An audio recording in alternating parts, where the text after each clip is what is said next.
வணக்கம். நான் doctor Christie. ஒரு ஊர்ல ஒரு கணவனும் மனைவியும் நல்ல அன்பும் ஐக்கியமா வாழ்ந்துட்டு இருக்காங்க. ஆனா அந்த மனைவிக்கு கொஞ்ச நாளாவே சின்ன நெருடல் இருந்துட்டே இருக்கு. நம்ம கணவருக்கு சரியா காது கேட்கறதுலையோ, நம்ம பேசுறது எதையுமே இந்த மனுஷன் சரியா காது கொடுத்து கேட்க மாட்டேங்கிறாரு, சரியா பதிலும் சொல்ல மாட்டேங்கிறாரு, நம்ம என்ன கேட்டாலும் அமைதியா இருக்கிறாரு அப்படின்னு சொல்லிட்டு சந்தேகமா இருக்குது. உடனே இதை தன்னோட தோழி கிட்ட பகிர்ந்துக்கிறாங்க.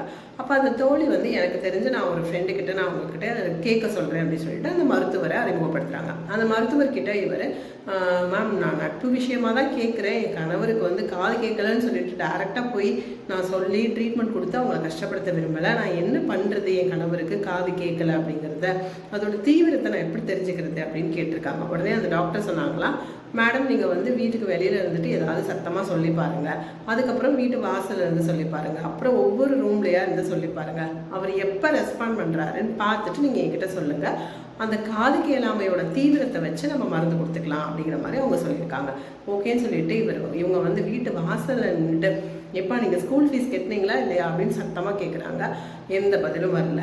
திருப்பி வாசலில் அதே கேள்வி கேட்குறாங்க, எந்த பதிலும் இல்லை. கிச்சனில் இருந்துட்டு, எப்பா நீங்கள் ஸ்கூல் ஃபீஸ் கட்டினீங்களா இல்லையா அப்படின்னு சத்தமாக கேட்குறாங்க, எந்த பதிலுமே இல்லை கணவர்கிட்ட இருந்து. இப்படி ஒவ்வொரு ரூம்லையா இருந்து கத்துன்னு கத்தி கேட்குறாங்க. அந்த கணவர் அதுக்கு பதிலே சொல்லாமல் அமைதியாக உட்காந்துருக்காரு.